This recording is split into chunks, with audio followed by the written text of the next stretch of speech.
अधरं मधुरं वदनं मधुरं नयनं मधुरं हसितं मधुरं हृदयं मधुरं गमनो मधुरं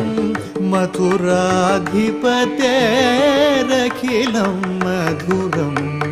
वचनं मधुरं चरितं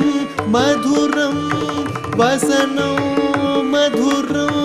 वलितं मधुरं वचनं मधुरं चरितं मधुरं वसनं मधुरं वलितं मधुरं चलितं मधुरं भ्रमितं मधुरं मथुराधिपते